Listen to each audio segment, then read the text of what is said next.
Bazuka. Yesu wangu. Hiki ninachokiona mbele ya macho yangu kina ukweli? Bazuka, unafanya nini na mdogo wangu? Naongea na wewe Bazuka. Bazuka, kuna nini usichokijua kuhusu mimi? Yaani miaka ya nyuma uwe na mahusiano na mimi, leo hii uje kuwa na mahusiano na mdogo wangu. Unaona imekaa sawa hiyo? Kwa hiyo kumbe wewe ushatimia dadangu. Hiba ni baba. Zamani ya wapi? Yaani mimi nilijua miaka ilivyozidi kwenda, umri wako umezidi kuwa mkubwa, basi utakuwa umebadilika. Uhuni na kila kitu utakuwa umeacha. Mbona mimi mwenzako nimebadilika? Nimekuwa mtu mzuri, nimekuwa mtu wa kuhudhuria kanisani. Nimepata na ndoa yangu, najiheshimu, nipo na mume wangu na familia yangu. Sasa nisikilize.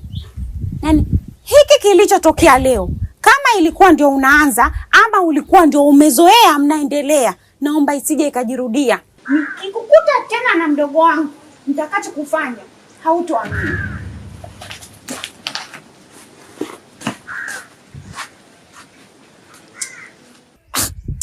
Hivyo watu wengine wanakuwa kama vile wametumwa Mtu tumeshadite kipindi. Unakuja unaniharibia hapa yenyewe nisheka mimi kwangu safi alafu.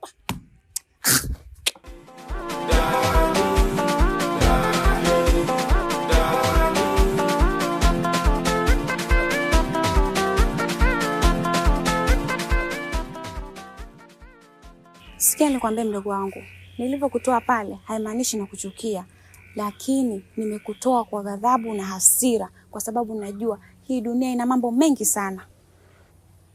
Na si kila mwanaume anayekufuata wewe basi ukajua ana nia ya kweli. Wengi wao wapo kwa ajili ya kutaka kukuharibia na kukupoteza katika ulimwengu wa ndoto zako ulizoziandaa. Mfano mzuri ni yule si mwanaume. Yaani usije ukaruhusu kusogelea hata kwa dakika moja. Mimi dada yako aliniweza kipindi hicho na yote nilikuwa sijui, na hapa mtaani amechafua wadada wote. Anataka amalize na kwako. Na kuomba mdogo wangu, nilichokiona pale nisije nikarudia tena kukiona ama kukisikia. Sio kwake tu, hata kwa mtu yote yule. We bado ni mdogo sana. Unatakiwa usimamie ndoto zako ili uweze kufika mbali. Pale ambapo dada yako nilikosea, wewe ndio wakupasahihisha. Japo mimi pia nilitoka kwenye njia hizo, sasa hivi nimekuwa mtu mzuri, nina ndoa yangu, naijua dini vizuri, naijua misingi ya Mungu. Nadhani umenielewa. Ndio nimekuelewa dadangu. Baba, swala kama hili linawezekana vipi? Mimi wazo nilokuwa nalo, kwa nini dada asirudi nyumbani? Ukizingatia hapa nyumbani dada hajaua. Ana uwezo wa kurudi muda wote na saa yoyote. Lakini sio tabu hizo anazozipata. Ukizingatia dada ndio amefanya nguvu kubwa sana mpaka kupatikana zile mali. Analima mipunga, analima korosho, anapambana. Lakini yule mwanaume kazi yake kuzuhula tukutwa mzima. Hakuna kazi yote ambayo anayoifanya. Alafu leo hii kwa sababu eti mtoto mdogo maneno yake, kwenye hili shemeji amekosea kwa kweli. Msimamo wangu uko pale pale. Baba, dada arudi nyumbani. Ni sawa, lakini fikiria mara mbili. Jambo kama hili si rahisi kama unavyofikiria wewe. Eti likafanywa hivyo unavyolizungumzia, haliwezekani. Pia nikwambie, haya maisha bwana, kila mtu ana staili zake za kuishi. Yule mke na mume, ukiingilia kati ya mahusiano ya mke na mume, utakuja kuonekana mbaya wewe mwanangu. Labda nikwambie kitu. Walikaa, wakatafuta, wakapambana mpaka wakafikia pale. Wana haki ya kufanya maamuzi taratibu, wawili yao wakafika. Isitoshe yule mke wangu imeshaanza kukiri, yani kukubali makosa kwa kile alichokifanya. Tuachie maamuzi wakae wayamalize, lakini si hivi unavyolizungumzia wewe. Labda wewe mtoto wa kiume, sijui unanielewa, utakuja kuoa na haya yatatokea. Haya yakitokea upande wako utafanyaje? Baba, mimi nasimama kwenye wazo langu lile lile mara ya kwanza. Sawa Dada adai talaka yake, waachane, wagawane mali, dada arudi nyumbani. Tena apewe nyumba ile ya Bonyokwa ile. Akipewa na nyumba itakuwa vizuri zaidi na mimi nitafurahi ndani ya moyo wangu kwa sababu baba nimekuona kabisa umeingia kwenye imani na kwenye maisha ya kawaida ukiingia kwenye imani na kwenye jambo la kudai haki mtu anaweza kukosa na kazulumiwa haki yake. Shonifahamu Kwa hiyo baba mimi sina lingine zaidi ya kusema hivyo. Nimemaliza. Kama upo upande wa shemeji basi mimi siwezi kuongea lingine zaidi hayo. Lingine anazingua. Upo upande wa shemeji. Mimi nishakuona. Vita ya kurisi mali meteka zao akili. Abu mwanangu, yani umepita na dada mtu, tena dakika za mwisho mdogo mtu unamendea. Yani unataka kula kuku na mayai yake. Yani kwa kizungu kuku is egg that eating. Sikia sana mwambie. Yani yule pale mtoto kwa alivyokuwa mtu wa dini, kana hata umeingia naye magetoni ile kabla hujaanza pa mafuta kwa. Mambo mamposa. Unauliza majibu. Unajua kuna jamaa anaimba hii ngoma inaitwa mapenzi sia tikisa kichwa kidogo. Unampata huyo jamaa? Nampata, ila watu mpaka leo hawajajua ni kichwa gani anachosemea. Hiyo ni kichwa habari, watu hawajajua tu. Sema sasa mjumba Robert Ng'ang'achura. Umeona yule manze? Atakubali tu kusirimishwa. Mimi ndo basi ukajipesa rasta mbili wewe. Unachukulia hapa mtani yenyewe utajua. Ndio baruba. Nyao hapa. Yaani za kibadi face. Mtoto kama msororo. Unajua mwanangu ule mtoto kwanza ni pisikali. Mtoto wenji waxi. Mtoto kimwangalia akitembea hivi ninavyokuambia hapo nyuma sasa. Alikuwa anatembea na mkoshaka baada ya babako. Unakuta anatembea anapiga moja. Akapakacho. Sasa kiangalia ule mzigo pale nyuma. Na kile kipindi ambacho kipo hapa. Nani ndo ugonjwa wangu mazima. Sasa hapo dakika za mwisho mjumba Robert Ng'ang'achura Kiru ansemaje? Ulikuwa umeamwaje? Yenye za kiaundra mwanangu. Unajua za kiaundra zile za kwako zile za kibishi. Mimi kwenye kikao cha mwisho nilikuwepo. Yaani hapa sikaleta yeye mbodi. Hivi anataka kuleta Santalai dada yake na nini na kila kitu. Mimi nakanyaga. Alafu natupia kushoto. Hapo sio za kiaunda, hapo ukipotezea hapo unakuwa umesusa. Alafu kama unavyojua ukisusa, tunarumangia. Ndio Robert Ng'ang'achura. Nani wasusa? Sikiliza nikwambie baba. Ni kwamba hivi, nilikuwa kudani hapo wenyewe. Ndio bado shemeji yako. Sema nataka nifanye mambo kinyamsisi. Ndio dada yako ndio kijana kujua. Dada yako ameosha. Ndio anafagilia kweli mwanangu. Sema baridi haina uchafu. Ndio kama hivyo nilivyokueleza Steve. Yaani nyumbani kwangu kumekuwa kuna mauzauza, naona mauzauza kila kukicha. Naona mauzauza mapya. Hapa unavyoniona nimetoka ofisini kwa baba mchungaji kumuelezea vile ambavyo vinaendelea nyumbani kwangu. Baba mchungaji amenishauri nimueleze mume wangu kwamba na yeye ajaribu kuingia katika njia zinazompendeza Mungu. Awe anahudhuria ibada na sala za jioni ili tuweze kuwa at least tukapata nafuu ama hivi vitu tunavyoviona vikapotea kabisa. Hilo ni jambo jema sana mchungaji ukushauri. Kwa hiyo mimi nafikiria fuata maamuzi ya mchungaji. Alafu utaona neema inavyokushukia. Sawa, nimekuelewa. Acha mimi nikuache. Lakini kwa huu msongo wa mawazo niliokuwa nao, sidhani kama nitaweza kuhudhuria mazoezi ya kwaya. Usifanye hivyo. Kumbuka wewe ndio tegemezi letu kwenye kwaya. Kwa hiyo tunakutegemea sana. Haya sawa, nimekusikia. Nitalifanyia kazi.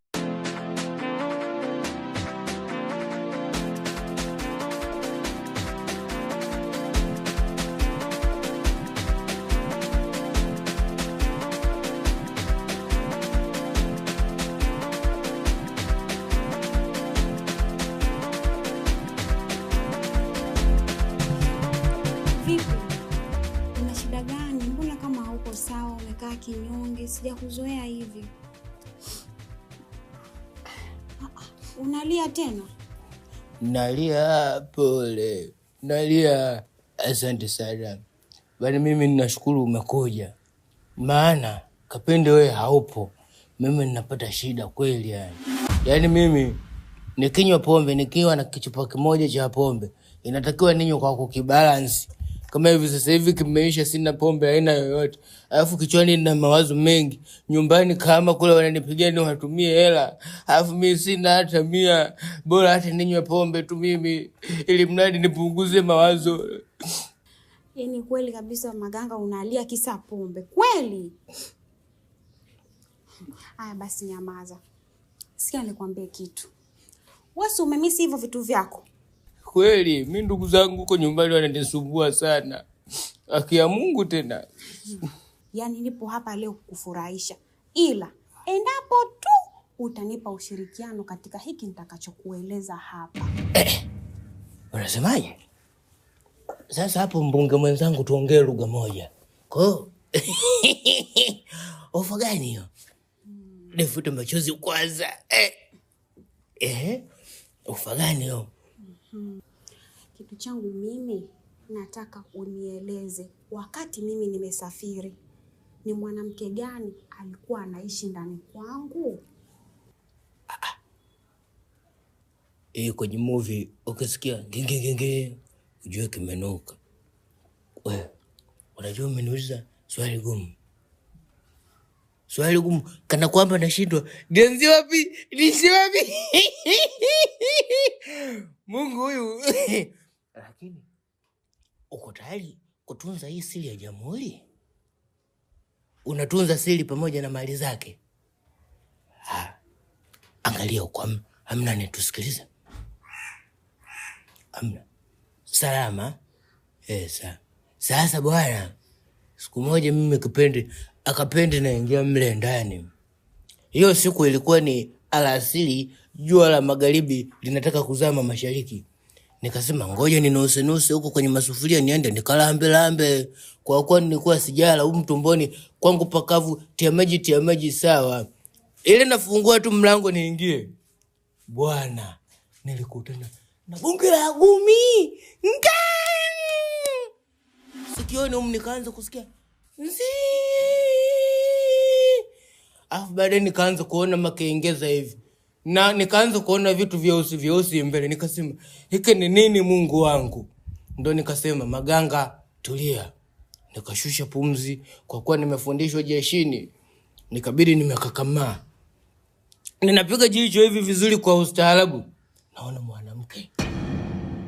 Usishtuke. Ndo maana nikasema unakifua. Umeona bwana? Mwanamke mweupe. Tena wewe hapo ni mweusi kapu ya mbwa. Yeye mweupe. Nikamwambia, "Wewe umefuata nini?" Akasema, "Unikome." Akafanya hivi na kidole. "Unikome." Alikuwa amevaa kijola, akakipandisha hivi, akakibana hapa hivi karibu na kwenye kiuno hapa. Mimi nikamwambia, "Toka huko kwa bosi wangu." Ngoja kwanza. Unahakika na unachokiongea? Haki ya Mungu mimi nakuambia, ile tu mimi usinitaje. Mimi sipendi kudanganya. Alafu mimi nilivyofundishwa jeshini, umbea. Mimi sio mbea. Friji langu linagandisha. Hapa tu nimeamua kukuambia. Kwa sababu friji leo lilikuwa limepoa. Sawa, nakuletea la. Wasaniwe. Wasaniwe. Imeleta sitofahamu. Usifanye hayo unataka kuyafanya sasa. Naomba achana nayo kabisa. Mimi sijawahi kumuingiza mwanamke humu ndani. Wakati najua kabisa kitanda kile ni cha kwako. Lile godoro nenda kununua keko pale Magumbasi. Kwa nini ile godoro umeenda kununua mwenyewe? Umepakisa kwenye kibajaji mpaka nilifika hapa. Nilali na mwanamke mwingine? Never give up, man. Siwezi kufanya hivyo. Nataka kunielewa. Mabaskola, naomba uniache. Usicheze na akili yangu. Nimeshajua kila kitu. Huna cha kuniambia tena. Nimejua kila kitu. Yaani Mabaskola wewe kuingiza mwanamke chumbani kwangu kwenye nyumba yangu. Aje? Wengamwe. Kwani unataka kitu gani sasa hapo? Hivi uone mwanamume naongea mpaka kichwa chembamba kinatoka kwenye pua? Uoni? Unataka kunielewa? Yaani mimi sio kama hata pengine nishaye kuleta mwanamke, hapana. Kosa nililofanya mimi katika maisha yangu juu yako kumpata mtoto nje ya ndoa. Na yule mwanamke mwenyewe wewe mwanamfana Profesa J hiyo ndiye sana shamba ndipo alipofuta kile kule bawe. Akaja kwenye 18. Lakini ile neno la kusema mimi nileta hapa mwanamke. Hapana. Yesu Baba Kristo Oh, brother shahidi yangu katika hili. Hajawahi kuniona nafanya ujinga, mimi zaidi ya ujinga huu wa kumpata Chi. Nisamee. La hadis. Nyonga mkaja hivi. Hivi nyewe wanaume mpoje? Mpewe nini? Ni nini umekosa baba Skola? Mbona mimi najitoa sana kwako? Ni nini umekosa kwangu? Sawa hata kama sijakamilika, kweli ndio uniletee mwanamke ndani ya nyumba yangu?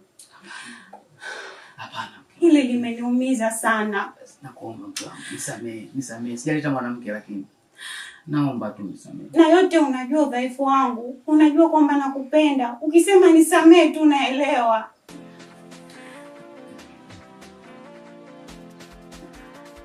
Umenisamee. Unisamee. Unajua siwezi kufanya chochote. Nimekusamea.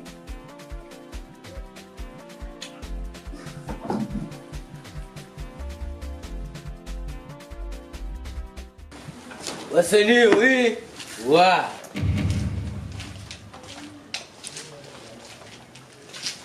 Champisi Mbeya, Champisi Mbeya. Wakati nimezungumza na wewe vingi sana, kwanza mdomo wako kuwa na zipu.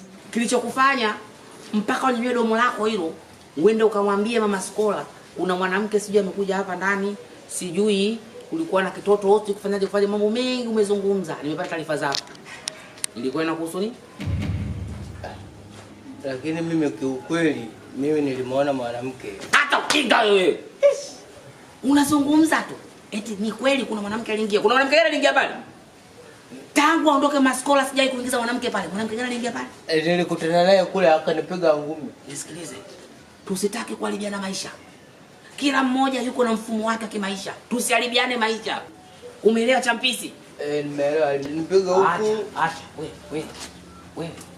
Kitu ambacho ukifahamu. Maisha ya daa. Kila mtu anaishi kwa formula. Sawa? Sasa wewe haujui kinachoendelea katika maisha yangu. Hii nyumba yote unaiona, mali zote ziko hapa. Mie zangu robo tu.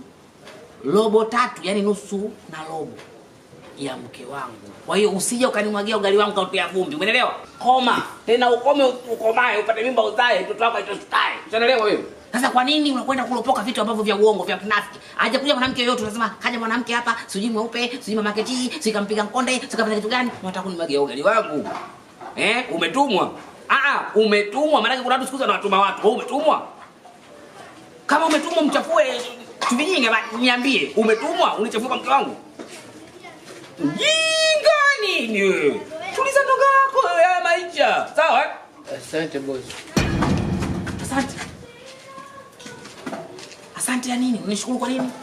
Nimefanya kitu gani kwako kizuri mpaka unasema asante? Nasema tu asante kwa taarifa. Sawa. Basi niwe. Nenda kaole. Basi niwa. Meleta sitofahamu katika familia mbili. Baba alipata bahati ya watoto wawili, hakuna amani. Hakipikwi hakiriki. Vita ya kurisi mali. Mama. Mama. Baba Skola. Karibu. Asante sana mama. Karibu ndani, pita ndani. Hapana, mimi sio mkaaji mama. Huko nilipotoka nyumbani kumewaka moto kuliko unavyofikiria. Mama Skola amekuja ameongea maneno ambayo hata simuelewi. Yaani imepelekea mpaka leo mimi kunihisi tofauti. Kwa sababu jana tulikuja, lakini tulivyokuja hapa hatukupata kukuona. Kwa hiyo wakati mimi nimeenda kwenye mihangaiko yangu, narudi zangu nyumbani leo, ndo ananiambia kwamba Mama Skola alikuja huku na mkazungumza, lakini sijui kafika pale nyumbani, sijui kaja kaambiwa vitu gani, sijui kwa mimi niko naishi na mwanamke pale ndani wakati sijawahi kuishi na mwanamke yoyote zaidi yake. Basi akachukua maamuzi, mimi nitachukua bibi yangu na kutoka sasa hivi kukaa hapa. Nikamwambia hapana Mama Skola. Kikubwa nikamwambia utakuwa kunielewa mimi ninachokuelezea, lakini bahati nzuri amenielewa, amebaki nyumbani. Ndipo nikaamua nije kwako kwanza wewe. Sawa. Unajua Baba Skola wewe ni mwanangu. Mwanangu kabisa. Nataka uniambie usinifiche chochote. Baada ya Mama Skola kutokuwepo pale nyumbani, ulikuwa na mwanamke gani anaishi pale? Hapana mama. siwezi kuwa na akili ya kipumbavu ya kumleta mwanamke mwingine pale nyumbani. Ikiwa Maskola ni mke wangu na hajawahi kunivunjia heshima. Japokuwa mimi nishawahi kuvunja heshima huko kijijini kama nilivyokuambia mama. Kumpata yule mtoto Chi, lakini hakuwahi kufika mama yake pale, mama yake Chi. Na hata hivyo mimi Chi mwenyewe anapokuja pale nilikutana naye kule maeneo ya Tabata Segerea mwisho kule. Nilikutana naye pale nikamchukua pale mimi nikaja naye nyumbani. Hata mama Chi hapajui kwangu. Sasa nashangaa huyo kuniambia kwamba ameambiwa pale alikuwa anaishi na mwanamke. Mwanamke gani? Kitu inachanganya sana. Mama Skola kweli ametoka hapa. Na kwa maelezo yake anasema kwamba yeye hakuwepo nyumbani. Lakini Skola anasema yeye mamake alikuwepo na yeye ndio alikuwa akimfinya mashavu. Mama Skola anasema kwamba mimi sikuwepo mama nyumbani. Yaani kitu inachanganya sana mwanangu. Sasa hapa naona kuna mtihani mwanangu. Maana Mama Skola amesema ameshamwona baba mchungaji na tunaahidi kwamba tufanye maombi. Na haya yote yanatokea mwanangu kwa sababu umehasi kanisani. Ndio maana hizi nguvu za giza zinakufuata mwanangu. Naomba simama kwenye maombi na urudi kanisani. Hilo sawa, kama mmekubaliana wewe na Maskola aitwe mchungaji na tufanye maombi, itakuwa vizuri zaidi. Na mimi pia nimeona kwamba kuna haja ya kukutana na huyo mchungaji kumuomba radhi pia. Kwa sababu Maskola anasema yeye hakuniambia chochote juu ya mchungaji kufanya chochote wala hajui chochote. Kwa hiyo hata jinsi nilivyoweza kumdhalilisha siku hiyo kikweli nilisikia aibu sana. Kwa hiyo nadhani itakuwa ni vyema tupate mchungaji yule ili niweze kumuomba radhi pia. Nilikuwa nakula. Sasa tuingie ndani tupate chakula. Na sitaki kuniambia umeshiba. Najua unapitia magumu sana mwanangu. Tuingie ndani tupate chakula. Tukitoka hapa tumpitie mke wako ili tuende kwa mchungaji. Tuingie ndani mwanangu tupate chakula. Hakipikwi hakiriki, vita ya kurisi mari meteka zao akiri. Mtakatifu, mtakatifu Mungu wa majeshi, Mungu ishie mahali pa juu palipoinuka. Saina wakati ubaba ninakuja mbele zako nikijitakasa. Ninasema ni asante mfalme wa amani. Ninakuomba Bwana, ninaomba unitakase. Takasa watu wote walioko mahali hapa. Kama kuna mmoja amekwenda kinyume na taratibu zako, ninaomba ukapate kumsamehe katika jina la Yesu Kristo wa Nazareti. Kwa damu ya Yesu Kristo iliyomwagika msalabani, ninasema ni asante Bwana. Ninakomboa familia hii, familia ya mama na baba Skola, familia ya bibi Skola. Ninaikomboa kutoka kwa mapepo wachafu, roho mchafu yoyote aliyetawala familia hii. Ninamvunja na kuharibu kwa jina la Yesu Kristo wa Nazareti aliye hai. Ninakwenda kinyume na taratibu zote za mwovu shetani, taratibu zote zenye utawala mbaya katika dunia hii. Mungu tazama, umetupa amri ya kukanyaga nyoka hata nge, wachawi, vinyago, vinyamkera wanaoitawala dunia hii. Tunakwenda kuwapindua, tunakwenda kuwadondosha kwa jina la Yesu Kristo wa Nazareti. Ninamtakasa Skola, ninamtakasa bibi Skola, ninamtakasa mama Skola na hata baba Skola pia ninawatakasa wote kwa jina la Yesu Kristo wa Nazareti. Mwovu shetani akapate kutoka katika familia hizi, mwovu shetani akapate kuondoka katika familia hizi. Wachawi wanaoitawala familia hii, mapepo wachafu walioingia katika familia hii, ninakwenda kuwaharibu kwa jina la Yesu. Moto wa Yesu Kristo wa Nazareti ukapate kutawala, ukapate kuinua familia hii. Mungu takasa familia hii Bwana, wape baraka, wakapate kuishi kwa amani, wape utawala wako Mungu. Roho Mtakatifu wako akapate kuwa milangoni mwao, akapate kuwa vitandani mwao, akapate kuwa masebuleni mwao kwa jina la Yesu Kristo wa Nazareti. Riko bobo sikra, kwa damu ya Yesu, kwa jina la Yesu ninaharibu, ninavunja kila kitu kwa damu ya Yesu. Ninatakasa kila kitu kwa damu ya Yesu Kristo wa Nazareti, kwa jina la Yesu. Asante Bwana, asante Yesu, asante. Uponyaji ukapate kutawala katika familia hizi. Bwana Yesu asifiwe. Mimi niliwaelewa kila kitu wakati mmezungumza, na ndio maana sijazungumza chochote, nikaanza moja kwa moja na maombi. Mama Skola na baba Skola, ninyi ni watu ambao mnamtegemea Mungu sana. Kwa hiyo ni lazima mwovu shetani atawale katika familia yenu msipokuwa makini. Shetani haingii kwa watu ambao hawana faida. Shetani anatawala wale watu ambao ni watu ambao wanamcha Mungu, ndio huwa anakuja kuwapima imani zao. Kwa mimi naamini katika familia yenu ni mwovu shetani tu ameipima familia yenu na kuitawala. Lakini yote kwa yote, mimi nadhani ni kosa baba Skola ulilofanya la kuzaa nje ya ndoa. Kama tunavyojua, baraka zinakuja ndani ya ndoa. Endapo utamzaa mtoto nje ya ndoa yako, tayari umemruhusu shetani akutawale. Tayari umemwonyesha shetani udhaifu wako. Kwa sababu Mungu alikubariki na ndoa yako, ulipaswa kupata watoto ndani ya ndoa yako, watoto waliotakaswa. Lakini sio shida, kwa sababu watu wote ni watu wa Mwenyezi Mungu. Na hata binti ambaye ulimtambulisha kwa jina la Chi, ukasema ni mtoto wako kweli na ni damu yako. Hatuwezi kumtupa wala hatuwezi kumfanyia chochote kibaya. Zaidi tunapaswa tu kumwombea, kumtakasa ili Mungu aweze kumtawala. Yule ni mtoto. Haya yote yanayotokea, mimi naamini anatumika tu na sio matakwa yake. Kwa hiyo kuna watu wabaya ambao wanamtumia mtoto wako. Sijajua kwamba anaweza akawa ni huyo mama wa binti ambaye ni huyo mwanamke ulizaa naye huyo mtoto. Inawezekana ndio mtu ambaye anamtumia mtoto, kwa sababu hawa wanawake ambao tunazaa nao nje ya ndoa, ikiwa tuko ndani ya ndoa, hawezi kukubali kushindwa. Muda mwingine wanaweza wakaenda kufanya ushirikina ili mradi tu kukuteka wewe, uharibu ndoa yako huku ili uweze kuwafuata wao. Kwa hiyo inawezekana ndio yeye anamtumia mtoto.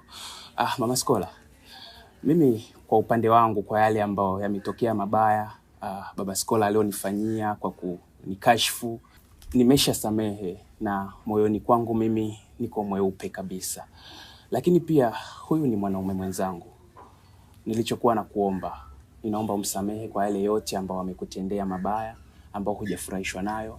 Msamehe, mumchukue mtoto wenu, mrudi nyumbani, mkaendelee na ndoa yenu. Hakika ndoa yenu imebarikiwa, na ndio maana changamoto zote mnazozipata mnakimbilia kwa mchungaji. Na mimi nitawasaidia kadri ya uwezo wangu ili mradi ndoa yenu iendelee kunyoka na kuwa sawa sawa. Niseme tu baba mchungaji kwamba nakushukuru sana. Manake lengo ilikuwa tuje kwako, lakini kwa upendo uliokuwa nao umekubali kuja nyumbani kwangu. Nakushukuru sana baba mchungaji. Na ninakuahidi baba Skola ni mwanangu kabisa, ametoka kwenye mfuko wangu. Nina imani atafuata yote uliyomwambia. Atakuwa muumini mzuri kama mimi mama yake au mke wake mama Skola. Tutakuwa tunaambatana wote kanisani, na sitakubali kumwacha baba Skola tena apotee. Ni hilo tu baba mchungaji. Nashukuru kusikia hivyo mamangu. Bila shaka wewe ndo unamfahamu vema baba Skola, na utazidi kutusaidia sisi watumishi wa Mungu kumshawishi na yawe anahudhuria ibadani, ili mradi tu mwovu shetani astawale tena katika familia yawe na mama Skola. Kwa hivyo nimekuelewa hivyo mamangu. Amen baba mchungaji. Mimi pia baba mchungaji nikushukuru sana kwa kuja kuiombea familia yangu. Maana umekuwa ni kiongozi wangu, umekuwa ukinifundisha maadili mazuri na kuwa na imani ndani yangu, hasa ninapopitia katika nyakati ngumu. Basi ni zile nyakati, njia mojawapo ya kuzishinda ni kujaza imani ndani yangu na kumkabidhi Mungu yale matatizo yangu. Na nimekuwa nikiishi humu katika hili ambalo limenikuta mimi na mume wangu. Kiukweli haikuwa rahisi, lakini kwa kuwa nina Mungu ndani yangu, Yesu yupo ndani yangu, nimeweza kushinda na kupata ushindi mkubwa mpaka leo hii nimekuwa niko hapa na nyinyi na kukubali kukaa hapa kumsamehe mume wangu. Kiukweli kwa moyo wangu wote nimekusamehe mume wangu. Asante kwanza mke wangu, kipenzi cha moyo wangu, barafu wa nafsi yangu. Nilikuwa naona kabisa namkosa mke wangu, binti mlokole. Lakini pia nakushukuru mchungaji kwa jinsi ulivyoonyesha ujasiri wa hali ya juu. Maana mitusi ndio kupromoshia siku ile kwa rafiki yangu pale Chongo ilikuwa sio midogo. Lakini kwa roho ya imani, una damu ya Yesu ndani yako, umenisamehe kilaini kabisa. Naomba mimi unisamehe leo mpaka kesho. Na nakuahidi pia, namwahidi na mama yangu mzazi, kuanzia leo nitaanza kuhudhuria kanisani. Na kuhusiana na mambo ya uzinzi mke wangu na kuahidi na achana nao. Au utaweza kusikia tena napiga mpira wa nje, yani kupata mtoto wa nje mimi never, kwa sababu mauzauza aliyotokea pale nyumbani kwangu kupitia yule mtoto kufika tu katika ule mji, mambo yameanza kuwa meusi. Na waahidi mtoto wangu nitamleta pale nyumbani. Hilo ndo ombi langu kwako mke wangu, kwa sababu nishafanya faulo, abaki pale. Alafu huyu mchungaji adili naye yule mwanangu Chi, ampe maombi yule mpaka imani za kipuzi zitoke katika ubongo wake.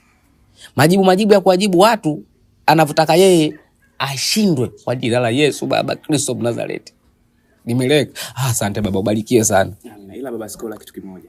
Hiyo ulioweka hapo ni nadhiri, umemwahidi Mungu. Ukiivunja Mungu hajaribiwi. Kwa hiyo karibu sana kanisani na Mungu akubariki kwa hilo. Mambo ya ibada sasa hapo sawa.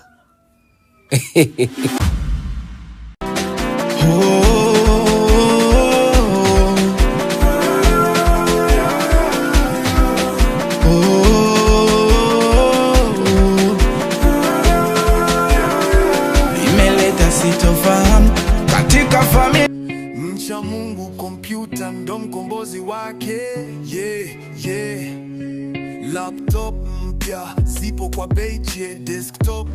Karibu sana.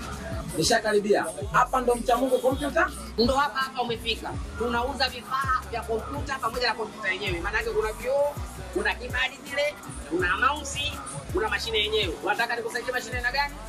Mimi nataka kompyuta. Kuna Wi-Fi tower na kuna Wi-Fi ya kulala. Unataka hivi baba? Nataka Wi-Fi tower. Tutakapokuletea hii, tunakupa na ofa ya kioo pamoja na zile kibadi zake. Mouse. Na pia unapata na waya wa power. Umeelewa? Kulia. Ukitaka original, asha kutafuta sana. Njoo Mcha Mungu, tulize. Tunakupa na ofa hii hapa. Hii ofa. Na hii pia. Umeelewa vizuri Na hiki. Kikombe. Kwanza nakuelezea ndio unaona mwenzangu, unaona kama kipofu. Ondoa wasiwasi kijana. Ondoa shaka.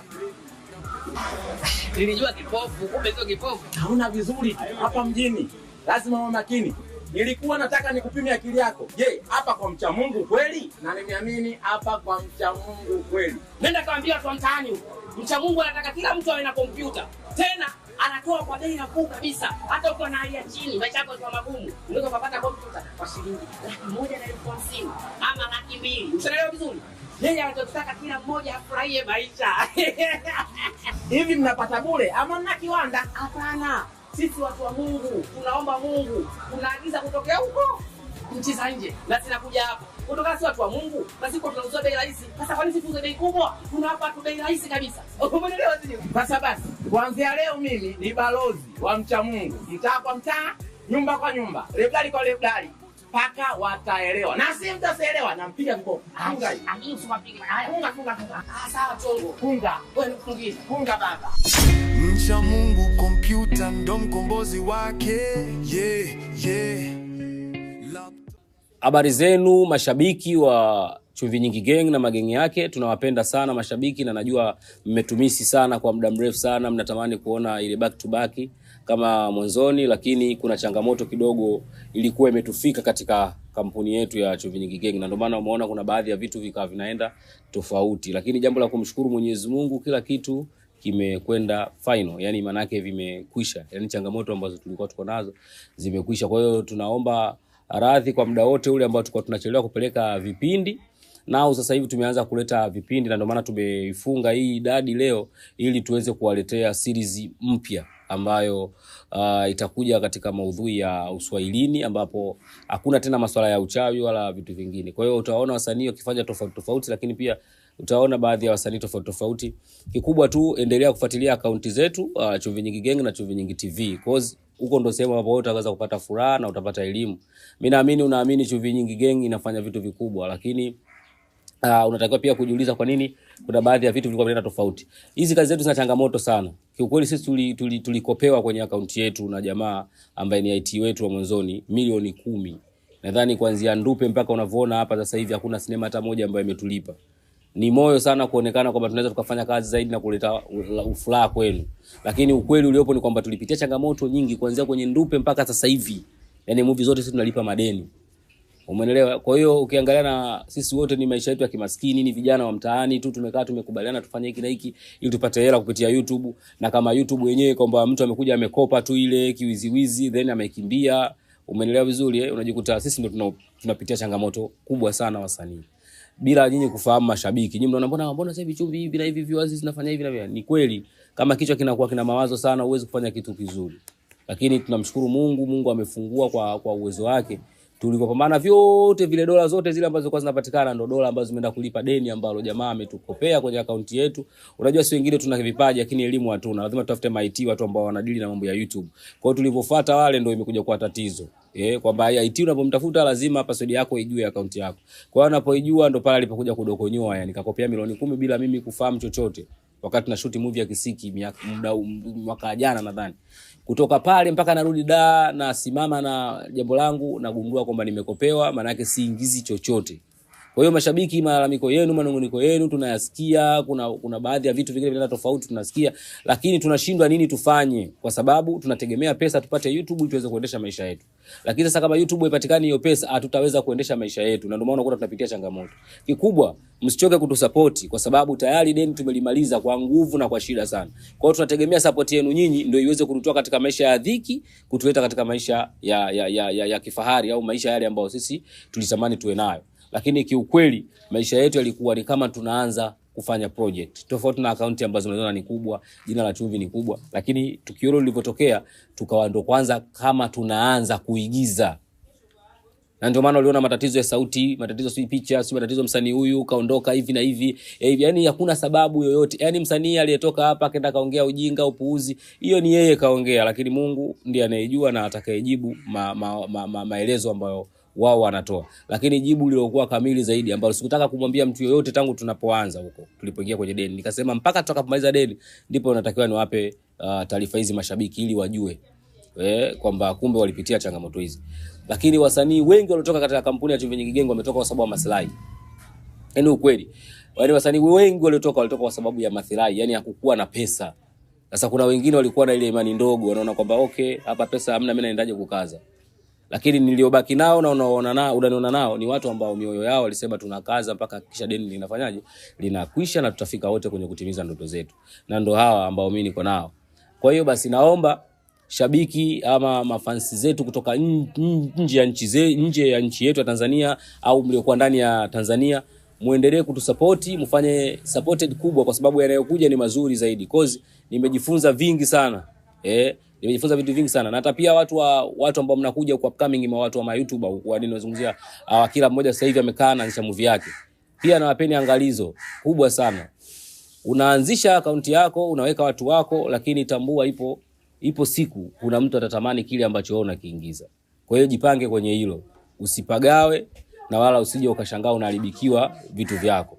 Mfano mimi hapa nilipo sijapagawa, sijachanganyikiwa na sijaharibikiwa cause nimejua jinsi ya kujikontrol mpaka leo hii naweza kutamka kauli yangu kwenu kwanza kwamba nimemaliza deni na nimekuja tena kwa tofauti.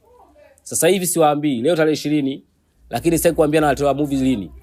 Ila naombeni mniache siku hizi hapa hizi wiki moja wakati nawaandalia kazi nzuri. Mwanzoni nilikuwa na utaratibu wa kufanya movie leo na shoot natoa, lakini sasa hivi nitakuwa na utaratibu na shoot yote. Kazi yenu nyinyi ni kuipata tu. Yaani tukizungumzia kama tunaachia movie saa 4 asubuhi basi kila siku ya Mungu saa 4 asubuhi movie itakuwa inatoka. Lakini pia kucomment, kulike, kushare ndio kitu ambacho mimi nakiomba zaidi kutoka kwenu. Kwa sababu hatujapeleka kazi muda mrefu, pia mashabiki wengi wamenuna bila kuelewa na nini, lakini naamini kupitia hiki ninachokizungumza hapa mashabiki mtakuwa mmenielewa, na kama mtakuwa waelewa zaidi mtafanya kama mlivyokuwa mmefanya mwanzoni katika hali ya kutufuatilia na kutupenda pia. La mwisho, nawapenda sana. Hakuna watu ambao mimi nawapenda kwenye maisha yangu kama nyinyi mashabiki zangu, kwa sababu nyinyi ndio mnanifanya mimi niendelee kuishi Dar es Salaam, nyinyi ndio mnanifanya mimi niendelee kubaki na vijana wangu, na nyinyi ndio mnanifanya mimi niweze kuwa na amani ya kuona maisha kumbe yanawezekana. Kwa hiyo kama bila nyinyi hakitawezekana chochote. Ila sanaa yetu ya Tanzania, sanaa yetu ya Bongo ina changamoto kubwa sana. Wasanii wengi wanafeli kwa sababu ya kufelishwa na watu ambao watu wao wameaminika na hao wasanii. Ukiangalia vipaji vingi viko Uswahilini. Watu wengi walikuwa maarufu wako Uswahilini, lakini waliangushwa na watu ambao walitegemewa kuwa wao ndo njia ya wao kufanikiwa. Mwisho wa siku wengine moyo wao midogo wanashindwa kupambana hasa wakikutana na matatizo kama haya ambayo mimi amenikuta. Wengi sana wameacha akaunti zao. Mimi tu ndio nimeongea mpaka leo imefikia akaunti yangu imemaliza deni ambalo nimekopewa na huyo jamaa wangu IT. Lakini kuna wengi sana wameziacha akaunti zao. Umeona, wanaamua kufanya biashara zingine, wanachana mambo ya sanaa. Na washauri pia watu wanaokuja kwa mara ya pili na sisitiza, kuweni makini na akaunti zenu. Kuweni sana makini na akaunti zenu. Wanaoangusha ni watu wenu wa karibu. Watu wa karibu watakaye kuangusha wewe, watakupiga pigo ambalo utakata tamaa na utapotea mazima. Nawapenda sana sana sana. Chumvi Nyingi Gang itabaki Chumvi Nyingi Gang, back to back, kipaja kilogeki. Wacha waloge, wacha wahangaike, wacha wafanye wanachokiweza, lakini Mungu yuko pamoja na Chumvi Nyingi Gang. Amen.